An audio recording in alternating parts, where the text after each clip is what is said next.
Hello and welcome to my podcast, Conversations with Cornelius, where I, Cornelius Patrick O'Sullivan, discuss, chat and hypothesize on all things from fatherhood, marriage, comedy and everything else in between. From time to time, there will be special guests, but mostly it's going to be me and some regular contributors, including my main squeeze, Noelle Patricia O'Sullivan, aka the wife. So sit back, relax and enjoy Conversations with Cornelius. Hello ladies and gentlemen, and I hope you're keeping well. This week's episode is a twist in time, guys. This episode was recorded in the depths of lockdown and has never been released until now. It's from a podcast that myself and Bernard Casey had been toying with releasing and doing on a regular basis, but life got in the way when lockdown ended and we just both ended up getting extremely busy and just didn't have time to make it happen. But there are some beautiful episodes that will be released on this podcast over the next while, so at least they're not lost. Yeah, who knows.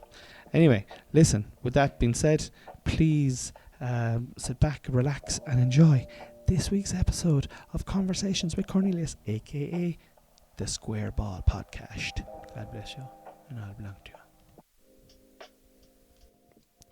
Hello everybody and welcome back to the Square Ball Podcast. My name is Cornelius Patrick O'Sullivan. And my name is Bernard Casey, and you're very welcome back to the podcast. How are you lads? You're keeping well. Right. What do we say? What do we talk about? Well, we're here we're recording this on a bank holiday Monday of the May weekend. It's a wet and windy day. Tash gamos spare tash goefer. August tan goe shady. August ta. What would you call them? No, Osquailga, the lads that are on the pitch there. They're not footballers or hurlers. Aineen, I suppose. Aineen, birds. Yeah. Crows. What's the Irish for crows? I don't know, like a crew. Get off the fucking pitch, you pack of crows! Yeah, crew. There's 3 crows on the pitch. Yeah, I think Aineen is a little bird, like so. Aineen vioga, sitte ar an ground. Shot a paddle, shot a pole. Immiglate feather, immiglate fall. Tarhar lashe feather, tarhar lashe fall. Anne and Barry went to school. That's all I ever learned in Irish. They're tearing into the worms. We're in Aerogue, is it? Aerogue GA Club here in Ovens, County Cork. It's a grand spot. It is our regular haunt for our podcast. It's a lovely, quiet area in the back of Kilometre village, just off the main South Link before it begins there at the Ovens Bar. And it's a lovely setup, isn't it, this football pitch? It's gorgeous. It's gorgeous. We've been here now a few times, and we've done some sketches over in the shed, I suppose, which is their stand.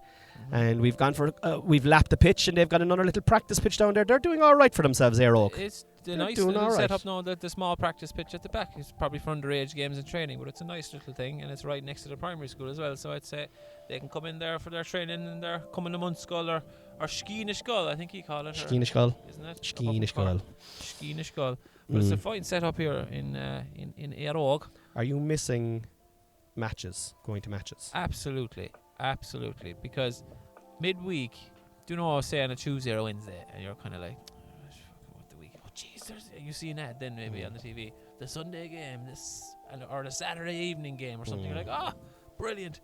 Or else you'd be talking to someone and you'd hear, you heading to the championship match on Saturday evening or Sunday. I said, you know what?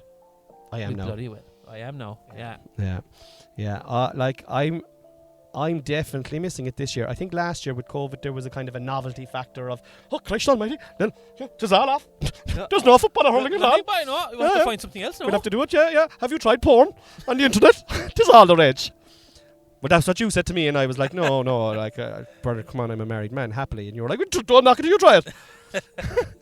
But no, I have to say, the Novice Championship. Anyway, we won't go down those lines. You have to stop me when I go down those lines, because I'm notorious for going down dark avenues for the crack. Yeah. That's the what happens when I suppose people who are stand-up comics do a sporting podcast where it's going to be completely. We haven't talked about sport yet, like. No. Do you want to go to a championship match? No. What about So yeah, we'll manage it some way. All right, don't We'll worry. get there slowly but surely. I'm a slow learner, like, but I'll get there eventually. But no, I would say that what I am missing is, because I see it this year, like I have a 23-year-old son now, and we'd have had, I think we said this last week in the last podcast, you know, going to league games, watching lads coming along, and at this stage of the races, you're close enough now to the first round of the championship. Like the first of May normally is, like, we're playing championship. First round of championship around this weekend, or maybe in the next week or two. Yeah, definitely. Club championship in Kerry will be mid-April, and it'll be tearing on through May, and it would stop then for this.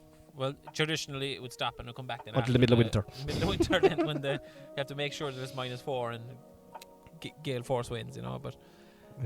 But this week we're going to talk about rivalries and classic rivalries, not just your stereotypical, you know, everyday rivalries that come to your mind. Oh, get Dublin Mead, Kerry Dublin. Yes, we'll delve into them, but we'll delve into rivalries like both geographical, historical, and kind of success rivalries as well. You know, ones that are kind of unusual that you wouldn't have heard of. But we would also cover the standard ones. And Cornelius, what is your first ever memory of a rivalry? My first memory, I suppose, of playing is when I was about 11 or 12, 10 or 11, playing with the national school. And there was no rivalry when you were in schools at all. Like, you know, the only thing that mattered really was that you got the day off, you got the half day. Yeah. Do you know what I mean? So, like, that's how I fell in love with Gaelic football. It was like a reason to get out of school. Do you know what I mean? Yeah. And hurling. And you'd go, and like the only thing, you'd go to the other parishes and you'd be playing against boys and girls who wore different colour uniforms on and off the pitch, and like there was no hatred or there was no kind of vindictiveness. It was just like, we're all, look at this, we're all off school, you know, and that was it. And that was my first thing. And then I kind of graduated on to under 12, and even I remember under 12 we got to a couple of North Cork finals and stuff like that, but there was still no needle at all at under 12. You were still innocent, you know. But the mentors then, your mentors, they have a lot to be responsible for, really, haven't they? Like, the fucking mentors. We hate them, lads. And we hate them! Yeah, the fuckers next door, they wouldn't piss on us to put out a fire. Like, running up and down the line, shouting in fucking instructions into your 11 and 12-year-old. Hit him!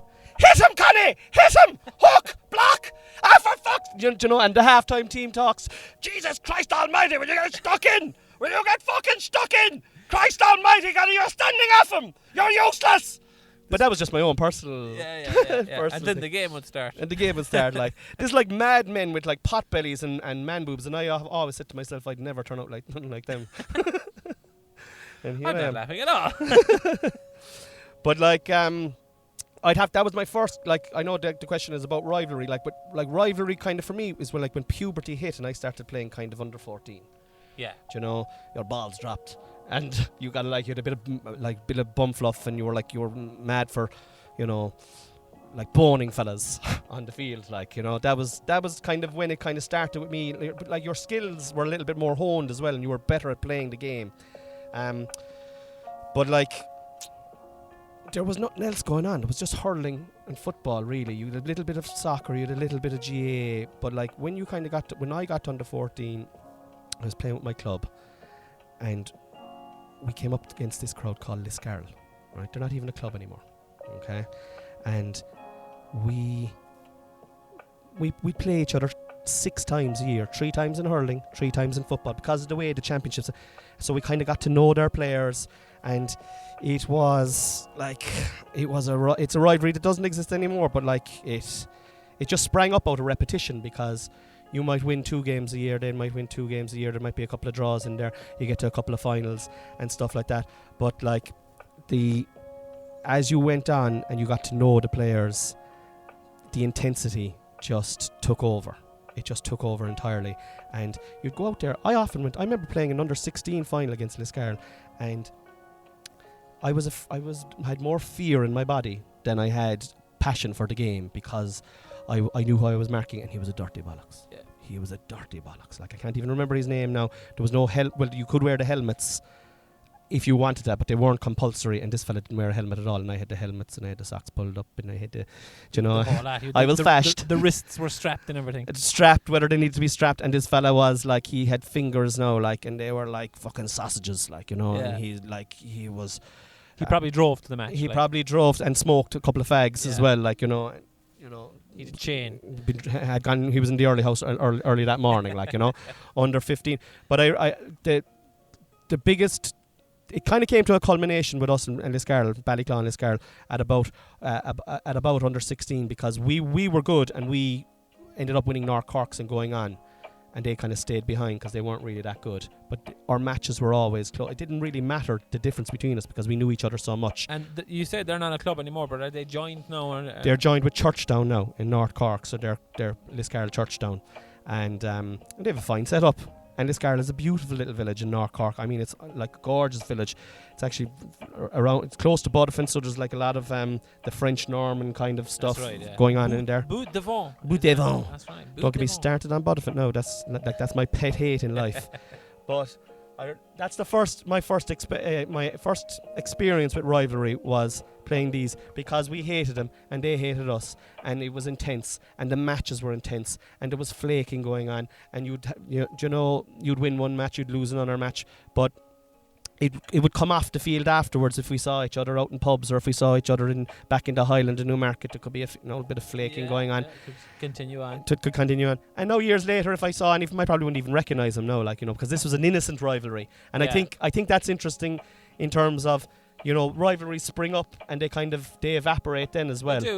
They do. They evolve. Yeah. For us growing up down in southwest Kerry, my club is Skellig Rangers, so naturally our rivals were always Valentia Island. Valentia Young Islanders, the official name of the club.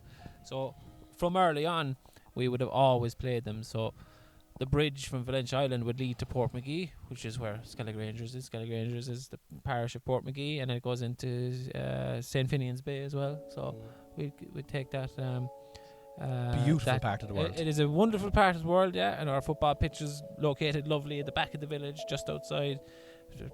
Fine strong wind blowing into the lower goal as usual.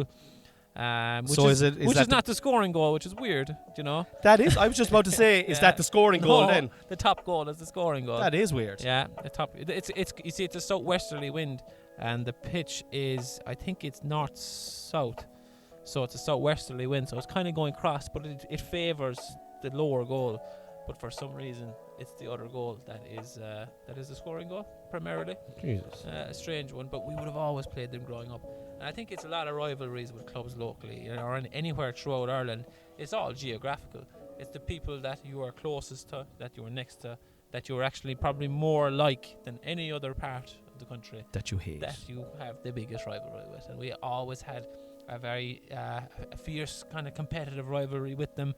I remember when I started, I suppose we wouldn't have had under 10s or under 11s. We wouldn't have had that below because we didn't have the numbers. It was just under 12s. And whether you were 8 or 9, you played under 12s. That was it. So we, from 8 up to 12. So we were 8, you were playing under 12 at 8. That was it. I was definitely, And we used to have a thing called the Bs, or the under 10s, which was, once the under 12 match was over, everyone who was a sub would go out onto the pitch, and whoever was one of the trainers would throw up the ball. We'd play a Maria game for 10 minutes, and it was always who won a draw. To the draw, lads. And I was like, next goal wins. We scored like 6 goals, like, you know.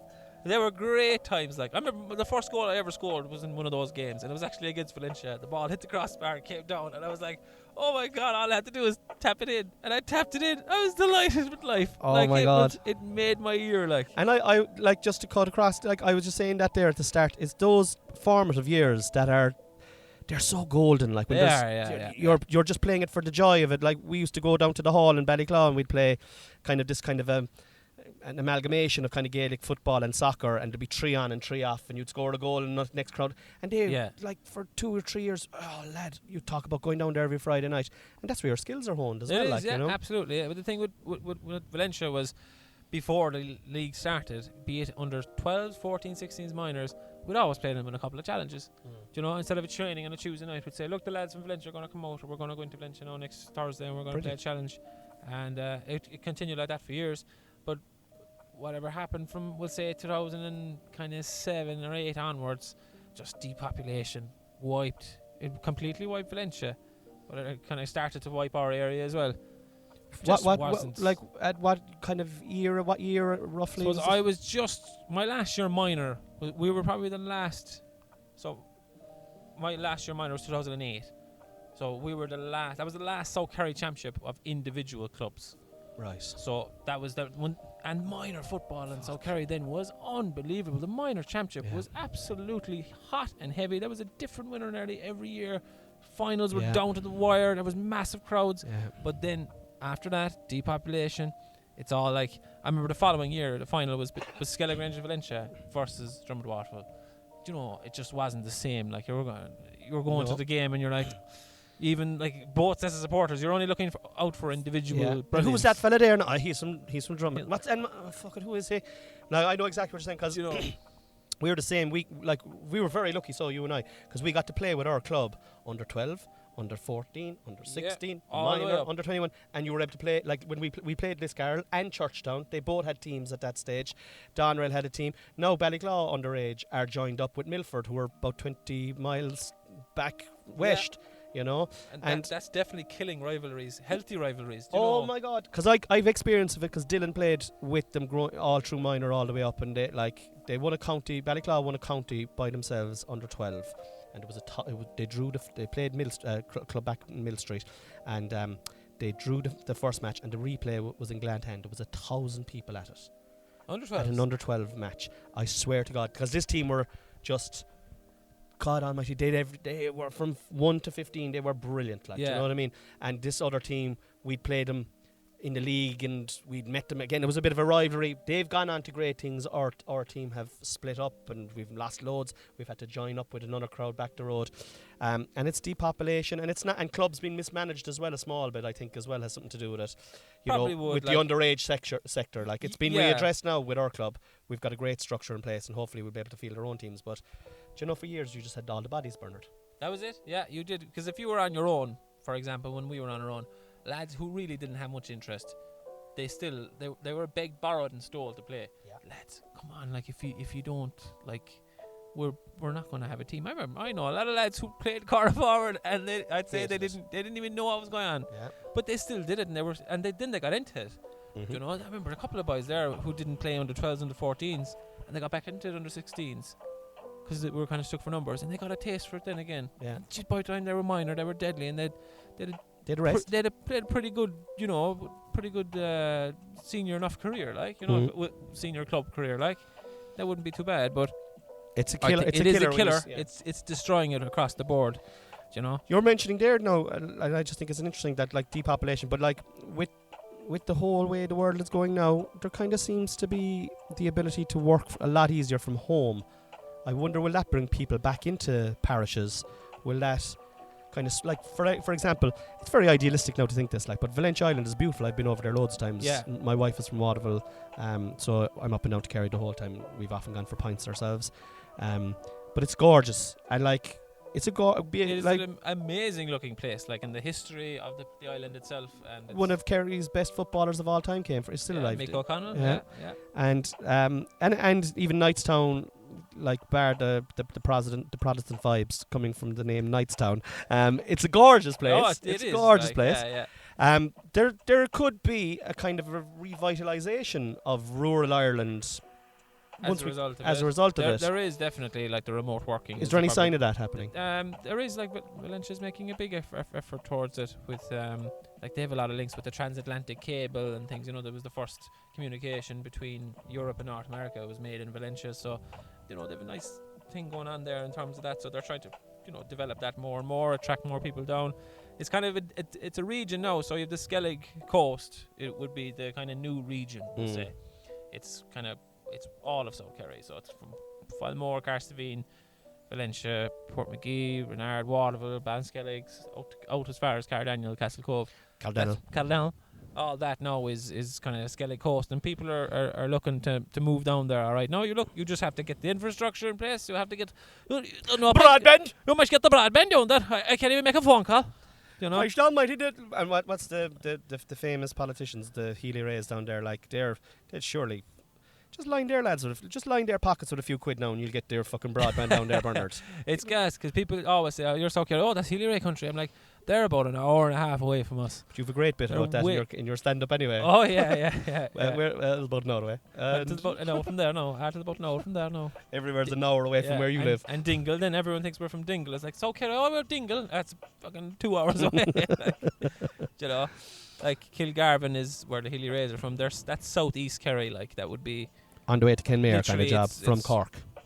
Yeah. So it's an hour and 20 minutes away from at least from our area, like. At least, but yeah, it's interesting. The way the modern GA world is going, it's interesting to see it because it looked like it's depopulation, but now with people working from home, not the need to live in these big cities, like everyone in Kerry moves to Cork, everyone in Cork moves to Dublin, everyone in Dublin moves to London. That's the way it goes, and then true, you know, London will win the All-Ireland next year. Fuck it, they have a good chance. Yeah. They have a good chance if they just go training and stop drinking. Hand themselves into the guard. Most of the lads in London, I reckon they're on their own anyway, like, you know. Hand yourselves into the guard station, do your time and come back and go training. Play football, Quickly now, lads. We've all forgotten about it, just do your time. You made a mistake, but you're a good footballer, so we'll forget about it. Exactly, That's it. But that is probably the future of if the rural repopulation doesn't happen, you're going to look at more amalgamations and you're going to look at a different type of rivalry that's not going to be as intense. No, a lot of rivalries with club football can be quite, spiteful, and they can be this, that and the other. But if you see, what I noticed a lot of the clubs that hate each other, right, that they say they hate each other about football and whatever, but when them boys go abroad to New York or London, they're the boys that become friends. Yeah. I've noticed it a lot. Yeah. And they love each other, really. Do you know what I mean? It's like what you were saying there earlier on. Like, the person that's fucking 10 minutes down the road from you is your biggest rival, the biggest villain in the world, the lad you hate the most. But he's probably exactly like you. Yeah, that's it. Yeah. He's probably exactly like you. But sure, like, that's it. That's what rivalries are all about. So Valencia, would have been ours underage, definitely. We also shared a rival with Ballyfalmore because Ballinskelligs is in our parish. We're in the same parish. And we both, like St. Finian's Bay then is the kind of the cut-off point. So if you're at one section of St. Finian's Bay, you play with Ballyfalmore, and if you're in the other part of St. Finian's Bay, you play with Portmagee. So it can be, we've had a heated enough rivalry down through the years, but it's no one's dead yet. No one, not yet. No. Yeah. No. It's one thing. Like, I mean, I've been to matches down through the years where it has kicked off on the field, and like, there's something like, especially in these tight, like, rival matches, dirty dig or a dirty box. But like, that's the extent of it. Like, a good shemazel is good to watch as well. Like, let's call it a spade. Like, you'd love to watch an old shemazel. An old handbag flying. Something breaking out. Yeah. You never really, like, I'm going to talk about something there later on now when we're talking about other rivalries. Like, but you rarely see an old. Nowadays it's all pushing. There's no boxing going on. Like, not really, no. I'd say you'd love to see a bit of boxing, like the ice hockey. The big thing now, right, with social media is that if there's any kind of shemazel now, people are out with the phones, right, in the stand, and they're recording, and they're zooming in and everything. If you threw a schmack in a game and you'll be put up online, you'll be on Twitter, every sort of person on Twitter, then that person should be banned from the GAA, they're a disgrace to their family and they should lose their job and be put off the road. Fucking keyboard warriors. That's what's going to happen, and it's like, that's the heat of battle. Like, it's the heat of battle, exactly. And you don't know why that fella hit someone. Like, someone might have said something about their mother. Like, you shouldn't punch someone in the face on the field, obviously. Yeah, but unless shit they happens, call your mother a whore. Exactly. Hit him a box then. Yeah. And tell the ref, and if the ref wants to send you off, then that's grand. No one's calling my mother a whore, and that's the end of it. Yeah. But like the sledging is like, that's that can be hard worse. To hold that in, that's worse. Like, an all slap is a slap, but someone like saying something deeply personal to you on the pitch like that, that's fucking tough. Like, that's what Materazzi said. I know it's a different sport now. To Zidane, he called his mother or his sister a whore. And like Zidane, just like it can happen to the greatest people in the world. Zidane, one of the best footballers of all time, in a World Cup final, Materazzi got inside his head, bang, headbutt into the chest. Yeah, didn't even connect with the nose. Like, that's it. Yeah, he was so furious. I got you on the chest.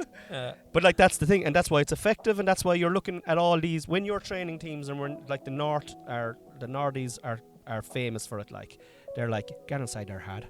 Get inside our fucking hard. So funny. We were playing over in New York. I played a game for Kerry, New York, when I was there for the summer, and we were playing Armagh, so really kind of handy. And I was taking a free towards the end of the game. Did you have to wear the Kerry jersey? Yeah. Oh, how fucking class is that? It's cool, right? But it's got the Navilis, which would have been the sponsor. So it's Kerry jersey, the crest and everything, but it's a different sponsor. But still cool, still class. Very cool. We're playing the game anyway, and we're winning kind of handy towards the end, and I was taking a free, and the fella who was standing up the free, blocking, trying to block the free, he was so sick of it at this stage because we kind of just ran away. We were winning by about 7 or 8 points at this stage, and I have this kind of weird stance when I take a free, like I kind of duck my arse down and take my time, and he's just there with his hands up in the air and barely conscious, and he was like, "What the fuck are you doing? Taking a fucking shite?" It's like, that's the funniest sledge that I've ever got. And then the following week, actually, we played Leitrim, who would have been very good. Leitrim. Of course, this is New York now. New York Leitrim would have been very good. That's probably because everybody from Leitrim, once they turned 18, fucks off out of Leitrim. Well, do you know what it is? It's money. Bring lads over and working on jobs. Rory Woods was playing for them, actually. Do you know Rory Woods used to play for Monaghan? Big fucking... Oh, yeah. I know the name. Yeah. But I was marking some fella from that team anyway. He was a former Monaghan underage lad anyway. He was supposed to be... They were like, "Oh, you're marking your man. He's very dirty now, And that's all you want to hear. He was pawing away at me anyway. Whatever I did, I said, he did something, and then I reacted, and he reacted, and I reacted again. And I said, "Go away, you fucking Torag." And he just went, "What the fuck do you call me? A Torag? I've never fucking heard that before." It's like, what the fuck's a Torag? You actually caught him out with the kind of little beautiful turn of phrase that caught him off. A fucking Torag, I've never heard that. I've been called a lot of things in my life, and I've never been called a fucking Torag.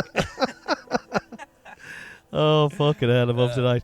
But it is I love those stories about like playing abroad as well, and I love when the GA goes abroad, but like just kind of bringing it back to the rivalries.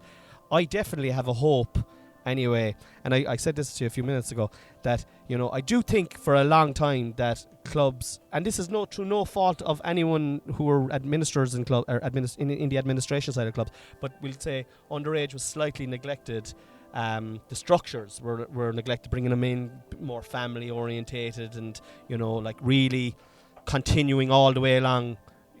Under 12, under 14, under 13, under 14, under 15, under 16, looking at putting structure in place so kids are brought in, always trained, always looked after. I think that's happening now a lot more. I can see it in my own club, Ballyclough, even though I'm living in a different parish now and my boys are going to be playing for a different club.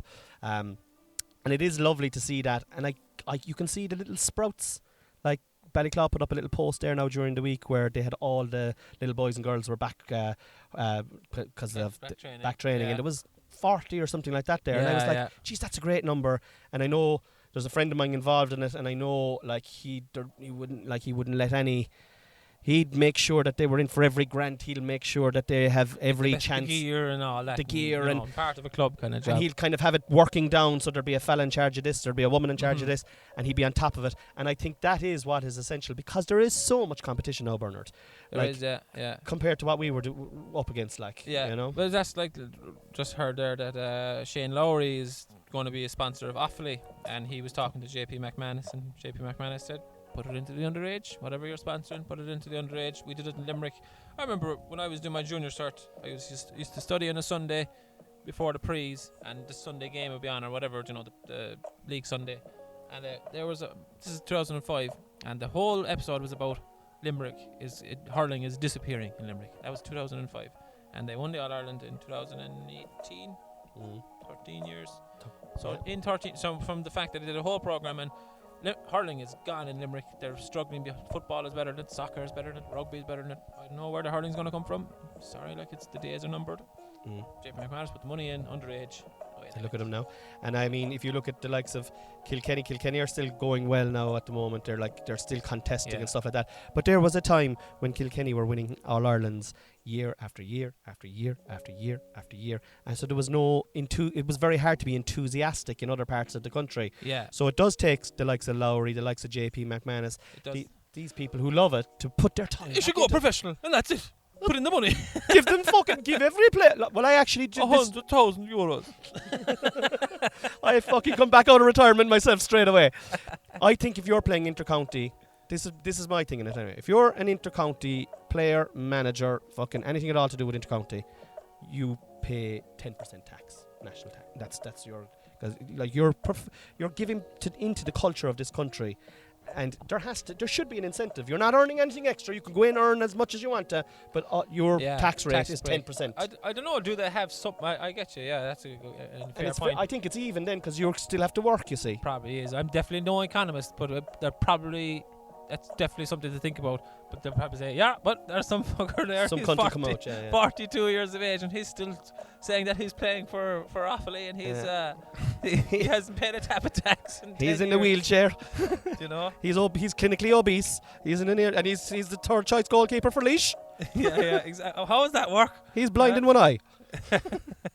Yeah, I don't know. Yeah, I suppose there'll always be like little fucking. There's always going to be diffs because they say, oh, they shouldn't get sponsored. Oh, but that, they shouldn't get this. They shouldn't get that. It's all a mess really, because you just don't know, where do you draw the line? Yeah. They should get something. Definitely. We'll go with the 100 grand. So 100 grand. 100 grand. Yeah. So we'll move on the conversation to kind of, I suppose, like rivalries again. Like that's your childhood rivalry you're talking there about your neighbouring parish. I suppose intercounty rivalries, like there have been some fantastic intercounty rivalries down through the years, and we both experienced it ourselves. And you've got one or two fascinating anecdotes that you were telling me before we came on. Do you want to talk about them a small bit? Well, like, I suppose the obvious ones for us, Kerry, Cork, we know that's geographical and it's success and it's historical, and we're neighbouring counties, and it's, goes without saying that we're going to be rivals, so it's pretty obvious. It's the same with Mayo, Galway, Tyrone, Armagh, Dublin, Meath, etc. But I suppose Kerry, Dublin is obviously everybody knows that's a big one.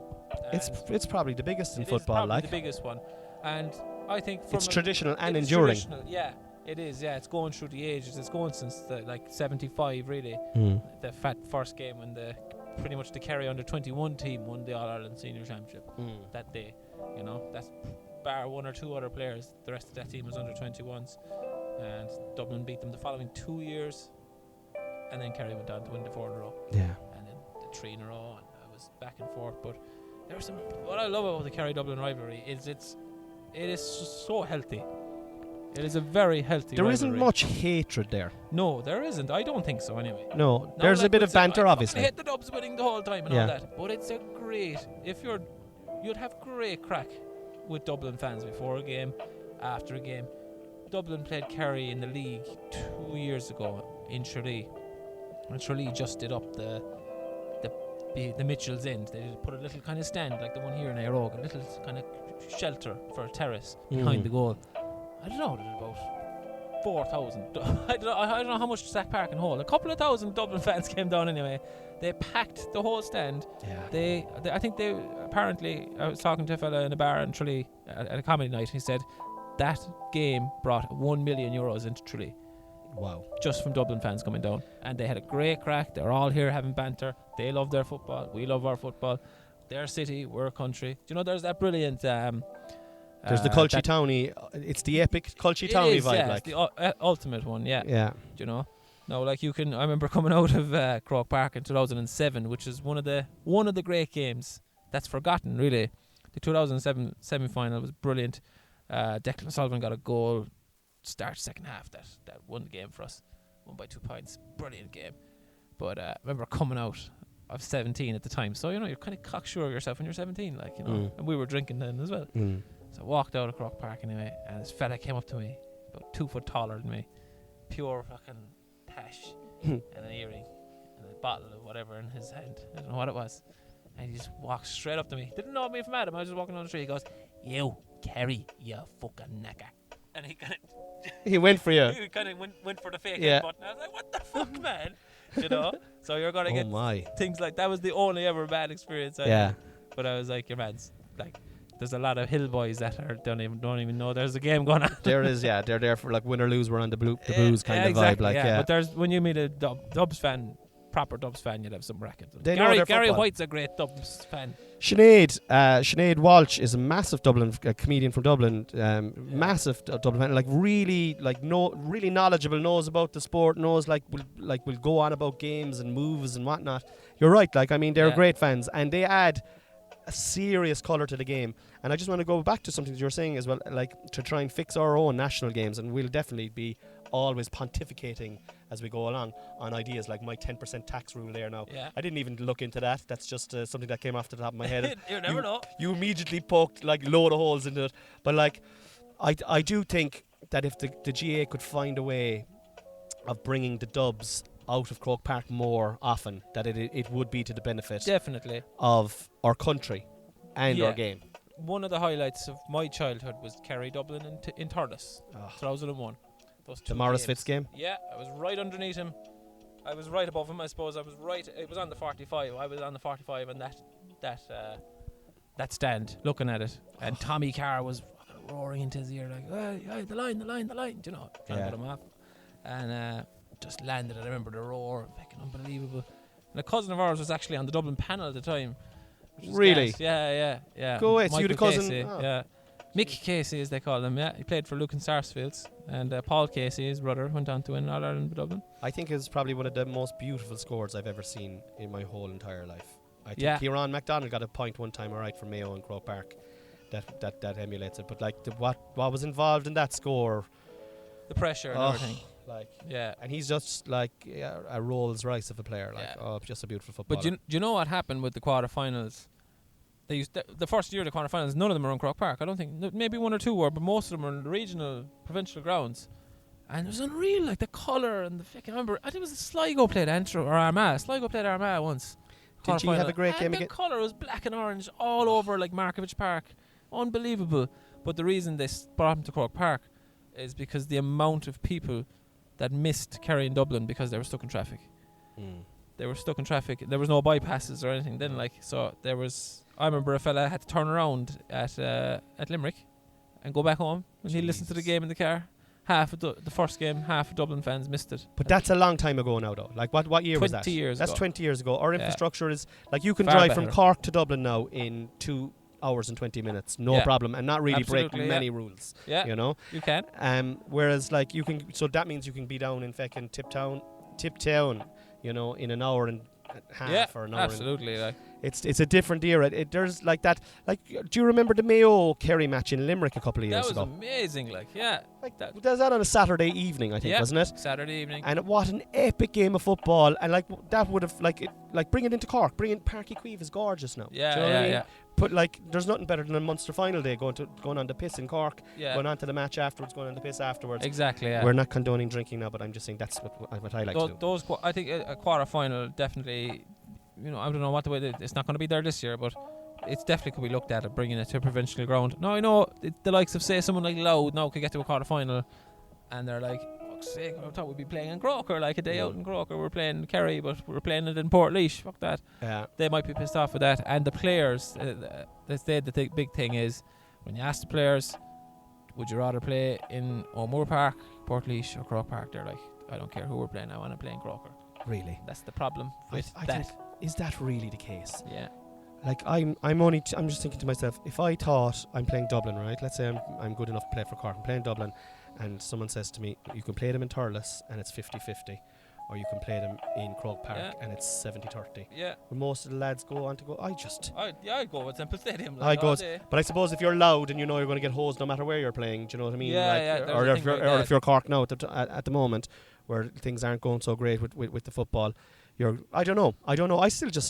I just think you're always trying to. You should always be trying to fucking upset the odds, and Yeah. give yourself a chance. Newbridge or nowhere. No bridge or nowhere. Yeah, Yeah, there's power they'd in be home, great. man. There is power in home for sure. Like Stack Park though wouldn't be a massive venue for Kerry, but it's their league venue for under rights. It's fucking savage atmosphere there when it's full house, you know. Yeah. Look at the Premier League at the moment. All the home matches. Home used to be such a powerhouse. Like I support Everton. We're after losing 10 or 12 games at home this season. Yeah. You know, because your fans aren't Same there. with Liverpool. They made a balls of the whole season. Like, you know, your favourite club. Delighted Yeah. to see that happen. But yeah. But you're on about the other rivalries. So they're the obvious ones. But one interesting one that I came across was Cavan versus Meath. that is interesting now. Yeah, because that was an historical rivalry. you'd never think that they'd be rivals, but that's interesting. Go on. Yeah, they were big rivals in the 40s and the 50s because Cavan were a massive power back in the 40s. Of course, they won the famous All-Ireland in the Polo Grounds in New York against Kerry, and they won the following year as well, I think. But what was happening was when they were winning in Croke Park, they'd have to go through Meath to get back to Cavan. And they'd stop off in Navan, and they'd stop off in Oldcastle, and they'd stop off in these places, and they'd be celebrating away. And the barman in Meath would be like, look, yeah, work away, have your points, but Jesus Christ, hurry up, lads, the locals aren't going to be too happy with this. And I was like, we're all right now, we're bringing Sam back home now to Cavan, have a good time. And rubbing salt into the wounds. Yeah, so Meath really hated that, like they're the locals, and apparently there was massive it was a massive motivation for them. So they played then in the 1949 All-Ireland final, and Meath literally said they drove through our county last year, and after coming home from New York, they rubbed it in our face, they were all over us, and it's not happening. And Meath won that All-Ireland final by 4 points. They won 110 to 1-6, and that was like kind of the big one. That was the kind of transfer of power, we'll say, to Meath at that stage. Was that Meath's first All-Ireland? I don't think it was our first All-Ireland. I'm not too sure on that, but it was 71 years ago, 72 years ago now. So it was a long time. No, they played again then in the 1952 final, and it went to a replay, and that was a massive one as well. And Cavan eventually won the replay, 9 points to 5. But the big thing about that game was that there was brothers playing. The Maguire brothers. There was Liam, Desi, and Brendan Maguire, right? For Cavan. Liam and Desi played for Cavan, but Brendan Maguire played for Meath in that All-Ireland final. So there was brothers playing against each other in the All-Ireland final in 1952. So the guy who played for Meath obviously isn't from Meath, because the other two brothers were with Cavan, they're from a place, it's Cornafine. I think that's how you say it now. There's probably people in Cavan going, that's not how you say it Cornafine, you know, or Cornafine. Because I know there's a place in Cavan called Crusher Law, right? But it's spelled Crosser Lock. That's what it's. Crusher Law? That's Crusher Law. Crusher Law. So they have probably a different way, but it's Cornafine. And I checked on Google Maps. This place, it's not even on the border. Like, it's 20 miles. So it's 32 kilometres from Oldcastle, which would be the nearest town in Meath, to Cavan. So perhaps, you know, we're not. And I tried to look up on it, like, you know, I said, did he have a falling out? They must have falling out or something, anyway. What was it? Do you know what? I don't know. I checked up, and do you know why I can't find out? Tell me.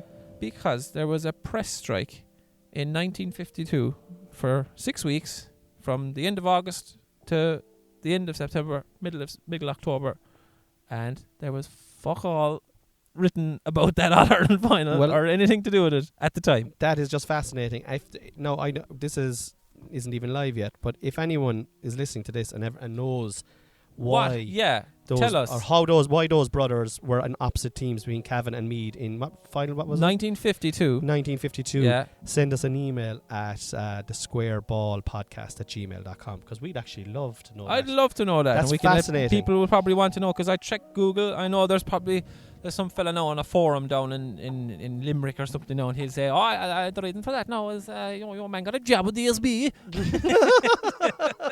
Didn't he wasn't the Land Commission? That's what probably happened. It was probably the Land Commission. Do you remember that? I'm only guessing now. This is no fact. Well, like, I think guessing is underrated on this show. Like, I mean, there's a lot of like wild speculation going on today. I think he definitely did have a job at DSB. Yeah, he probably had it. But apparently Meath was like all the land there, like Joe Rooney, you know, Joe Rooney, the comedian. He said his parents, they're all Galway or somewhere, and they're from somewhere in Limerick or somewhere. But they half them moved up to Meath because they were given land. They were like, Meath's a big county, and they were giving out land. So people, single farmers, young families, and things were moving up to Meath, and good arable land up there as well. Good land above there by fine big farms. You're not giving it away now? No, I bet there. The last time then Cavan Meath met was in 1954 semi-final, and Meath defeated them by 2 points. No, by a point, sorry. And they went on to beat Kerry in the final then in 1954. and that was the last time they played in the championship until 2005 in a round 3 qualifier. And I wonder, was there any bit of a legacy of that rivalry? It probably had long dissipated. I'd say it's only, when you hear they're talking to Fred Cook now, that he'd be on about like, oh, Cavan, this, and it's Meath Cavan, Really? It's not Meath Dublin, no, it's Cavan Meath. Sometimes because he's up by Kells, like, which is on the way. And that's funny because, like, when you are from an area, that it does linger. I suppose if your father or your grandfather, they'll be always like, that's who you're listening to. That's it, yeah. And Fred Cook's father's from Cavan, actually.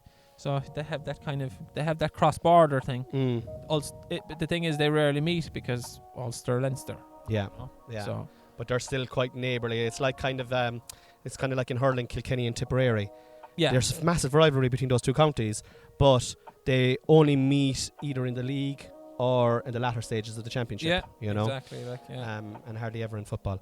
But yeah, that's fascinating. It is, yeah. That is fascinating. And another random fact about brothers and finals is that the All-Ireland semi-final in 2013 between Mayo and Tyrone, that was the first time ever 2 sets of brothers were marking each other in the same position.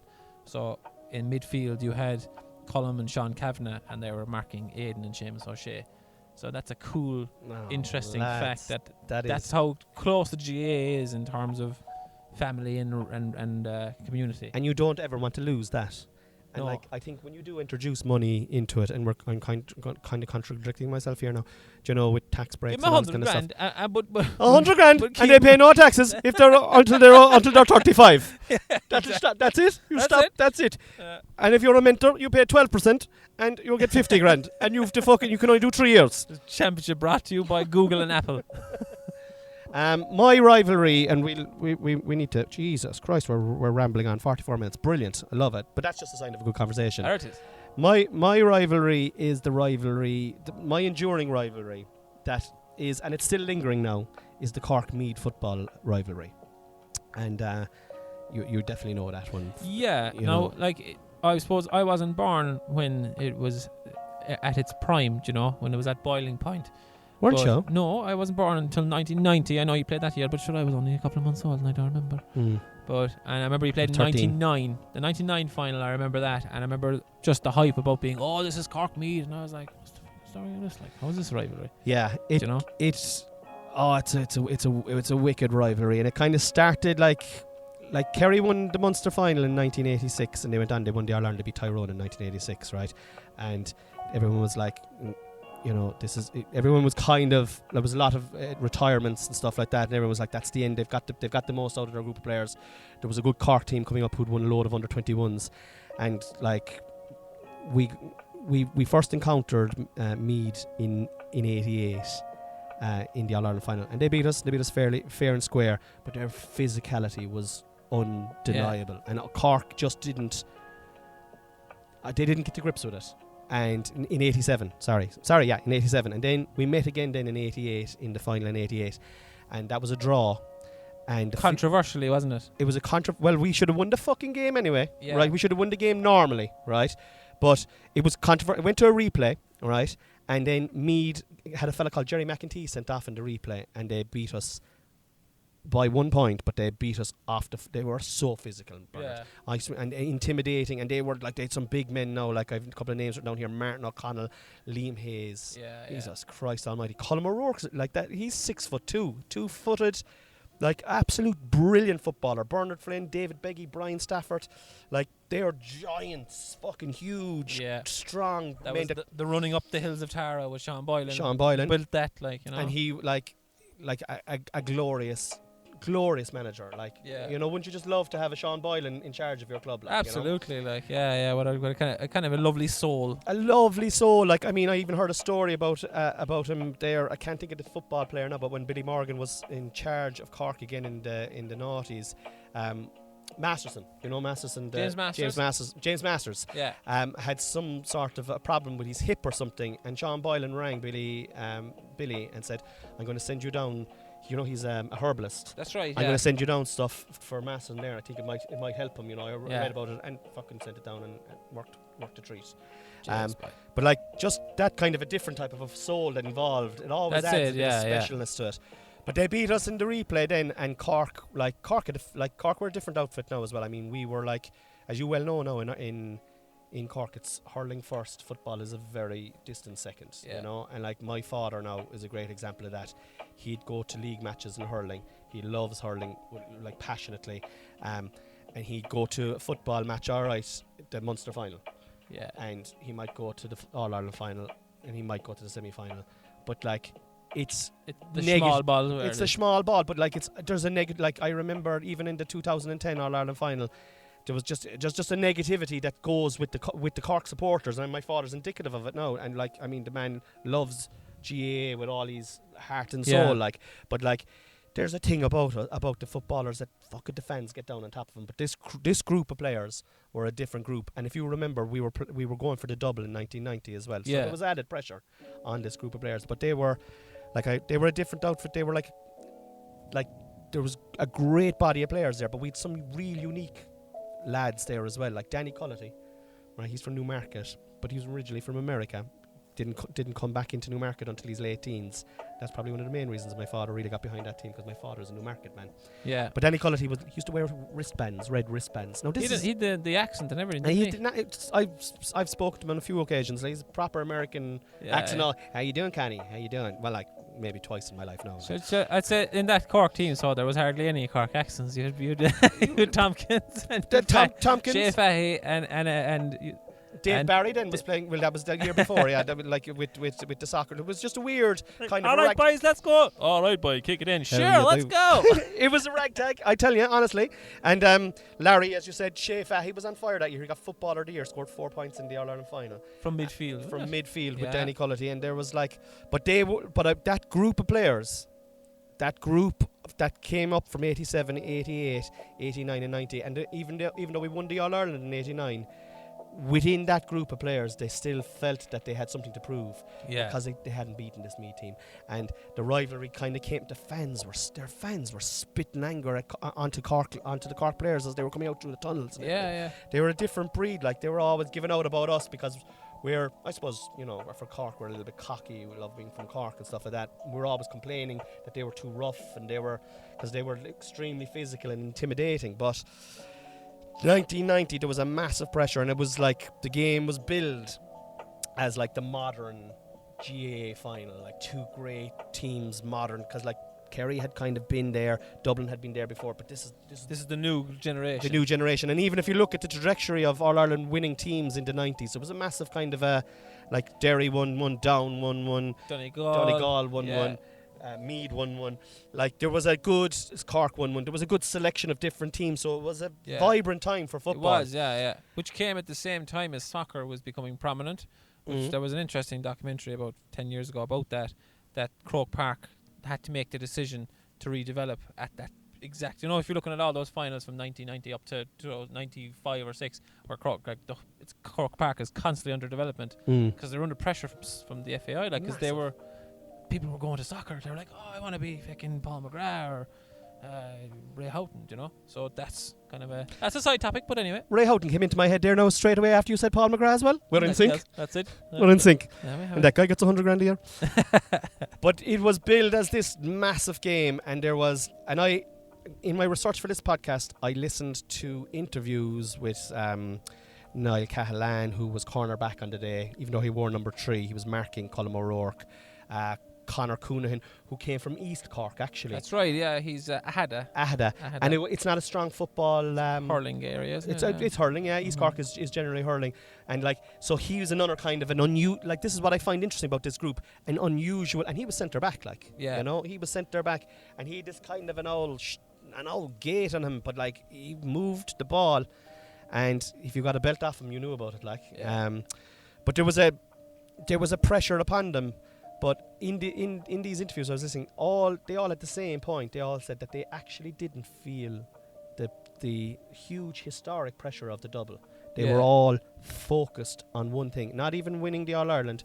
They were focused on beating Meath, because they had never beaten Meath, and they'd been getting it. And even that year, they played them in the league semi-final, and there was, the way there's always experiments in the league. There was quarters for this year. They were like trying to copy American it looked football. awful, to be honest. Oh, it was so bad, man. It was so boring. And it used to be on after the All Ireland as well, wasn't it? It was like the league back then was on in like October, November or something. Straight into it almost, isn't it? Weird, yeah. Horrible. And then there was a big break, and then they come back in the spring again. So there's no momentum or anything like that. But Meath beat us in that again, and there was the kind of national vibe of, fuck it, just when it comes down to it, they can't beat Meath. Like they can't. Like they won. Like they beat Mayo, all right, and sure, God loves Mayo. Are never going to win anything. Because Dublin had caught Meath on the hop in '89. So here we were going to play them, and that year we just got everything right. Like, I mean, we played Kerry in the Munster final. We beat you by 17 points. Now that's unheard of. Unheard of. Like, and you still had good. Like, you were in the rebuilding. You're rebuilding. Jacko, Patspallan, they were all still there. Ogie Moore probably still there. In 90, were they? 90, I'd say. Jacko, they were up there till 91, 92. Patspallan was there 91 anyway. Yeah. There'd be plenty to correct me, don't worry. But I'm there was still decent enough. 99. We're open to getting it wrong, but like, there's a good chance of what you're saying is we're no statsmen or no. And you can all fuck off if you want to give out to us. So you can all fuck off, every one of you. We're only talking off the top of our head here, but that's the thing. Like 17 points. Colm O'Neill, not the Ballyclaw Colm O'Neill now, the other Colm O'Neill, scored 11 points in that Munster final. He was like a man possessed. I don't know if you remember the year before, Dinny Allen. Was it Slocum, wasn't he? Mick Slocum. Yeah. Back. I remember. Actually, I do remember watching that on YouTube during the lockdown last year. Great final. I was like, geez, that was a hard Cork team. Very strong. Oh, very strong, Bernard. Colm O'Neill, right, 11 points in that match, right, a sharp shooter, playing unbelievable, 23 minutes into this match against Meath, and Meath now, you're talking about some of the greatest footballers that ever played the fucking game, like solid all the way down the middle. What's the name of the fucking fella, Liam Hayes? Colm O'Neill is marking Liam Hayes, turns around, hits him a box into the face, 23 minutes gone, right, and he'd been reddening him, right, hits him a box, obviously a bit of off the ball or whatever. Referee sees it, and the referee goes straight over to him. Red card, off you go. Yes. Off you go. Sent off. Cork. We were up. I think it was 6-3 when that happened. Went in at half time 6-5. Meath are catching up. We have to play the second half. We've only got 14 men. And then if you watched that match, and you obviously watched that match, that second half is it's just, you should, like, if you haven't watched it, go back and watch that second half. That's a team that is, do you know when you say we were tuned in, or you die under, like, you die under, this is they fucking died under every ball. I only found this out in my research to this. Larry Tompkins did his fucking cruciate with 10 minutes to go in that match. That's right, yeah. And still kicked 2 frees afterwards. Like, I don't care what anyone says. That's upstairs in the head. Upstairs, yeah. That's not in your body. Like, your cruciate ligament. He was out for 18 months after that, yeah. Never the same, actually. Never ever the same. So Shea Fahy got 4 points. 4 points. And Tompkins got 4 points as well. 4 points. I tell you, man, the breeding in Kildare. Yeah. Fuck you. And Danny Cullity. I think Danny would the throw up actually was won by Danny Cullity. Go along, son. Right, yeah, driving in there, will you? Can I? Sorry, Billy, to stop you there. Which one of us is the QB? Don't mind your fucking QB, only driving in, will you? Oh, fuck off, man. But they were great Cork teams, in fairness. They were, and you know what about that team? I don't know. Did you have the sponsors and the jersey? Barry's Tea. Was it 90? That come in then or the year after? Do you know? I think you're right. I think it was the year after. It was the last year of just the plain jerseys. Oh, but I remember Cork. I turned the ticket down to go to that match. My father wanted to take me, but I'd gone to the hurling one, and I was 13. I was in boarding school, and I remember kind of going, "Oh Jesus Christ!" Just a lot of travelling, and I was like, my balls had just dropped, and I was like, I was not interested in fucking trying to kiss an old girl, and it's actually the one regret I have with GA is not going to that because it's history. And I'll finish up with this now because the rivalry endured after that. And we met each other again and stuff like that. But there's 2 players on that Cork team now, God rest their souls, that aren't with us. McCarthy from West Cork and John Kearns, the goalkeeper. And it was when John Kearns, the Lord of Mercy on him, died, that both panels of that Meath team in 87 and 88 actually travelled down to the funeral. And it was... Do you know what? It went an awful long way, and there is the rivalry is still there, but the bad blood is gone. They said that. I remember Tony Davis speaking in an interview saying that they were on holidays once by chance they were at the same resort. Yeah. And they were standing at the opposite ends of the pool. They wouldn't mix, they wouldn't chat, they wouldn't do anything. And then when John Kearns passed away and they all came down, they said it kind of put a nice, I wouldn't say nice, but just kind of a poignant message to it. Like, look, we're rivals on the pitch, but look, we're all... It dissolved the animosity. It did, yeah. Yeah. And, like, I think that for me is, like... I think that is, for me, what rivalry is. In my, like, I mean, obviously my earlier story about Liscarroll, that's just a kind of a local one. But this one was a high intensity. Both teams, like, at the peak of their powers, wanting nothing more. Because I know what it's like to be involved in teams when you're going to try and win something, and it's all that fucking consumes you. Exactly. I think when you say Cork Meath at that time, Cork got the better of Meath at the right time in 1990. Whereas Kerry and Tyrone had that rivalry throughout the noughties, and they beat us in 03, 05, and 08, and we didn't get them until 2012, but it was too late. Yeah. It was too late. 2008 was our year to get them. Yeah. We didn't. And they'll always have that over us. As a Kerry fan, it's really hard to take. The only way that'll ever, like, is if you manage in a couple of years' time to get a 2 or a 3 in a row against them to dissipate something like that. Yeah, but Jesus, but you got them on 1990. You were like, okay, this is the 3rd year of it, 4th year of it, and we have, I think if you do a 3 in a row, that's it. Then there's superiority. If Meath had beaten us that time, because they had beaten us, that would have been it. Like, that would have been it. But I think looking back at it now, Meath won 2 All-Irelands, we won 2 All-Irelands, and I think it's fair to say that they were, like, at the time they were probably the 2 best teams in Ireland. The rivalry was intense. There was a decent amount of hatred there, but time kind of healed that, and the rivalry endures. It does indeed. Rivalry, be it healthy or otherwise, is always welcome. Yeah. And give them $100,000 a year and give them no fucking tax. No tax. That's it, guys. That's it. That was an episode of the Square Ball. That was the 2nd episode of the Square Ball podcast. A podcast about the GAA by myself and Bernard Casey that never actually made it off the ground because we just got too fucking busy. We got too busy with life, and it just never got there. But there's some beautiful episodes that we've recorded on my Zoom, so I'm going to release them over the next couple of months, and so you can look forward to a few of those. They were all recorded in the depths of lockdown, and I don't know, I think you can hear echoes of the echoes of the past in it.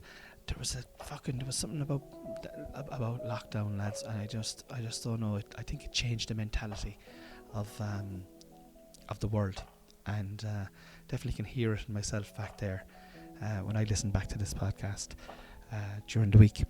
So anyway, I'm going to leave you with that. Next week, guys, I have an unbelievable podcast. It's going to be going up on YouTube. It's a very, very special podcast featuring my uncle Michael and his story from